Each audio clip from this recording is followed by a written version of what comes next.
Assalamualaikum warahmatullahi wabarakatuh. Halo semuanya, kenalkan, nama saya Melinda Isnaipin dari Universitas Muhammadiyah Profesor Dr. Hafsa, program studi PGSD. Tujuan saya membuat video ini untuk memenuhi tugas akhir pada mata kuliah Pendidikan Matematika 2 oleh dosen pengampu Ibu Koya. Happy watching guys. Assalamualaikum warahmatullahi wabarakatuh. Halo teman-teman, gimana nih kabar hari ini? Semoga kabar teman-teman selalu baik-baik saja ya. Oke teman-teman, pada video kali ini kakak akan membahas mengenai pengukuran suhu. Oke, sebelum memulai pembelajaran, alangkah lebih baiknya kita membaca bismillah terlebih dahulu agar ilmu yang kita dapatkan lebih bermanfaat ya teman-teman ya. Kita ucapin bismillah bareng-bareng ya. Bismillahirrahmanirrahim. Oke teman-teman, hari ini kita akan membahas mengenai pengukuran suhu. Sebelumnya, teman-teman ada yang tahu gak sih pengertian suhu itu apa?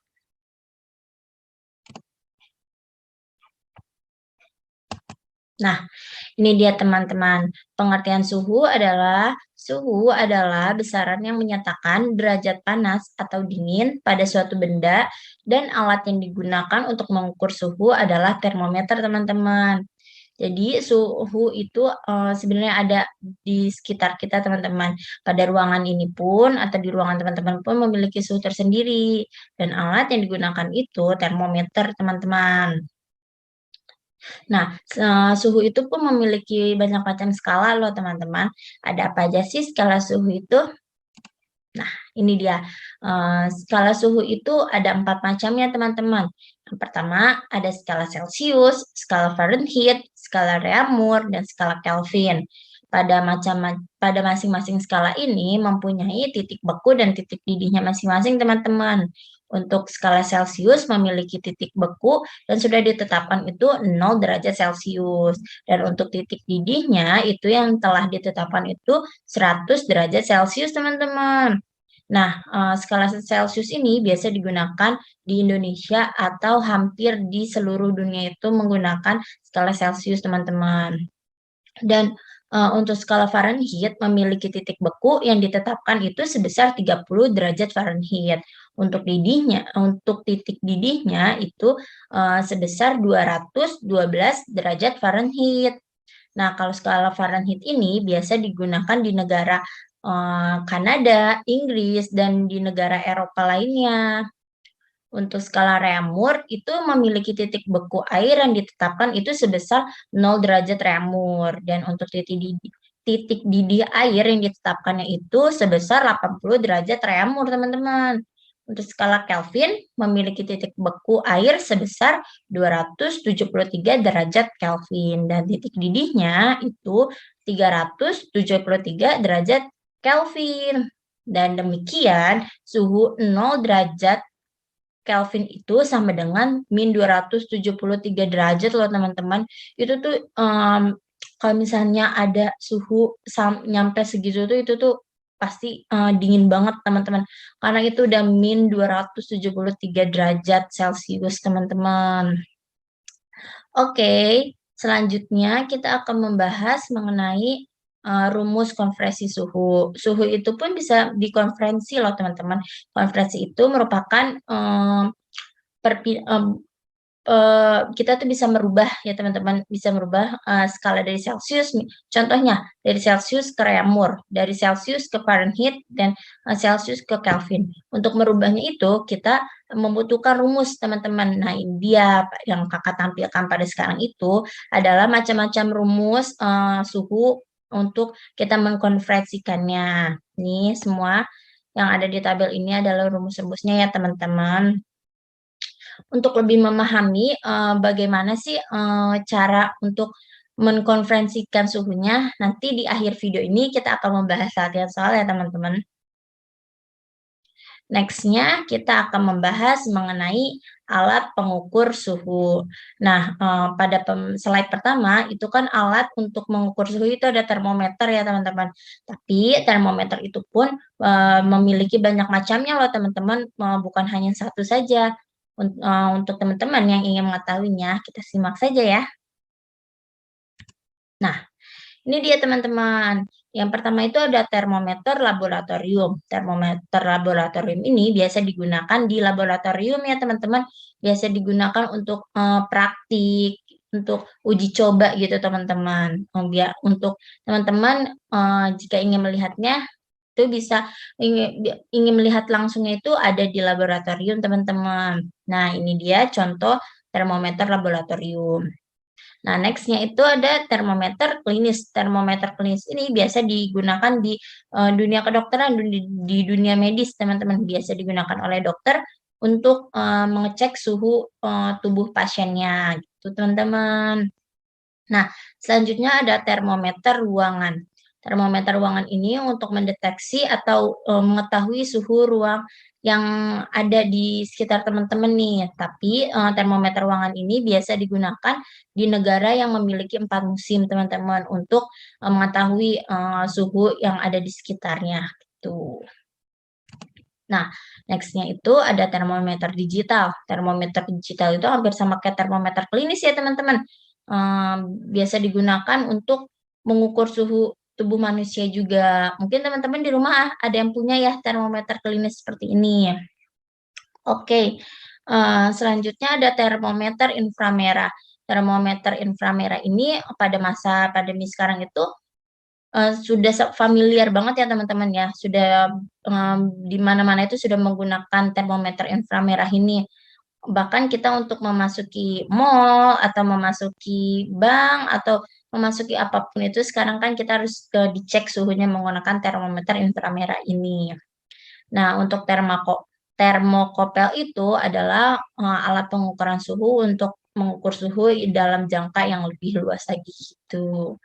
Itu teman-teman, ini dia macam-macam termometer yang biasa digunakan dalam kehidupan sehari-hari dan yang mungkin teman-teman sering temukan pada kehidupan sehari-hari, teman-teman.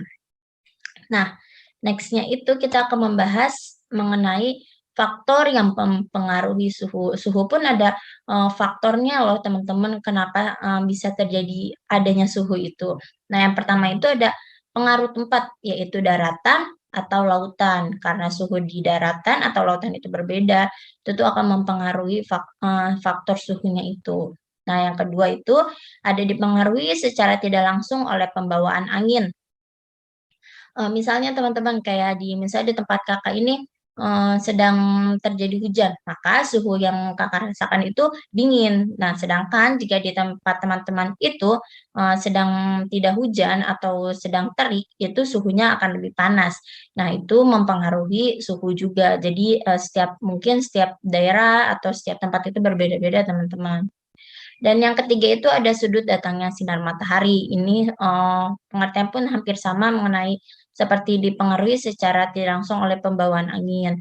Jadi di mana ada sinar matahari itu suhunya mungkin lebih hangat, lebih panas ya teman-teman. Dan yang tidak terkena sinar matahari itu bisa menjadi suhunya itu lebih dingin teman-teman. Oke, nextnya, nah ini dia. Contoh perubahan suhu akibat adanya suhu ini ya teman-teman. Contohnya pada kehidupan kita sehari-hari itu banyak loh contoh perubahan yang diakibatkan oleh suhu itu sendiri. Contohnya apa yang pertama? Itu ada mencair. Contohnya adalah es batu setelah dikeluarkan dari lemari es itu dia akan mencair teman-teman. Dari bentuknya padat saat dikeluarkan dari lemari es terkena suhu ruang itu akan mencair karena dari perubahannya itu dari lemari es itu suhunya dingin dan saat keluar ruangan itu dia akan mencair. Dan yang kedua itu ada menguap. Contohnya itu air yang dididihkan di dalam panci. Nah, air itu kan suhunya normal ya teman-teman ya. Dan saat dikena api, saat dipanaskan, dia akan merubah suhu itu menjadi lebih panas dan akhirnya menghasilkan uap gitu. Dan yang ketiga itu ada menyublim. Contohnya itu seperti kapur barus yang diletakkan di dalam lemari. Nah, itu juga bisa pada kehidupan kita, ya, pada kehidupan sehari-hari kita itu ada contohnya kamper, teman-teman. Kamper itu kan bentuknya bulat. Saat kita taruh di lemari dan kita tutup, itu lama-lama dia akan menyublim, teman-teman, akan lebih mengecil karena itu ada faktor suhunya juga gitu. Karena adanya suhu menjadi adanya perubahan. Dan yang terakhir itu ada membeku. Contohnya itu air yang diletakkan di lemari es, di dalam lemari es, teman-teman. Nah, ini tuh kebalikan dari yang mencair tadi. Awalnya itu air mempunyai suhu yang normal, saat kita masukin ke dalam lemari es, itu dia akan berubah menjadi beku, teman-teman, karena pengaruh suhu di dalam lemari es itu yang lebih dingin. Dan akhirnya si air itu pun menjadi membeku. Nah, seperti itu teman-teman. Ini adalah semuanya contoh perubahan suhu akibat adanya suhu itu. Pada ini contohnya itu ada pada dalam kehidupan kita sehari-hari ya teman-teman. Dan next-nya itu kita akan latihan soal seperti yang tadi kakak sudah sampaikan pada slide rumus konversi suhu. Kita akan mencoba menyelesaikan soal yang kakak sudah siapkan ini untuk agar teman-teman lebih paham lagi bagaimana sih kita mengkonferensikan suhu itu. Oke, nomor 1 itu ada ini dia soalnya. Soalnya itu adalah kita akan membahas bareng-bareng ya teman-teman ya. Nah, contoh soal yang pertama itu, ayah sedang memasak air di dalam panci sehingga suhunya menjadi 395 derajat Kelvin. Jika air milik Andi diukur dalam skala Celcius, maka hasilnya akan menunjukkan nilai. Nah, cara pengerjaan seperti ini teman-teman. Pertama itu kita analisis dulu teman-teman. Ada apa yang sudah diketahui dalam soal. Yang sudah diketahui dalam soal itu adalah 395 derajat Kelvin. Dan yang ditanya itu hasil dari nilai skala Celcius yang Andi pengenin gitu ya teman-teman. Kita akan mengubah, berarti kita akan mengubah dari skala Kelvin menjadi skala Celcius, teman-teman. Itu kita juga punya, tadi kan sudah kakak beritahu kalau untuk mengubah konferensi suhu itu memiliki rumusnya tersendiri. Nah, cara pengerjaan seperti ini, teman-teman. Kita tulis dulu rumusnya, rumus untuk mengubahnya itu. Suhu air, karena kita akan mengubah ke derajat Celcius, kita caranya seperti ini. Nah, rumus yang kita gunakan yaitu derajat Kelvin. Oke, teman-teman. Derajat Kelvin dikurang 273 derajat. Nah, ini tuh rumus yang sudah ditetapkan ya, teman-teman. Jadi karena sudah ada rumus seperti ini, teman-teman tinggal menganalisis dari soal dan lalu langsung dimasukkan saja ke dalam rumusnya. Nah, ini kan yang ditanya oleh rumus itu derajat Kelvin. Derajat Kelvin di sini sudah diketahui. Nah, langsung kita masukkan saja. 395 derajat Kelvin. Dikurang 273 derajat. Nah, sudah seperti ini, kita langsung menguranginya saja seperti biasa. Berapa sih hasilnya, teman-teman? 5 dikurang, kita mencoba mengerjakan dari belakang dulu ya. 5 dikurang 3 adalah 2. 9 dikurang 7 hasilnya 2 ya, teman-teman. 3 dikurang 2, 1. Jadi hasilnya itu 122 derajat Celcius. Karena yang Andi inginkan itu dalam skala Celcius ya, teman-teman. Nah, ini dia caranya, teman-teman. Oke, selanjutnya, soal selanjutnya itu ada, sebentar teman-teman.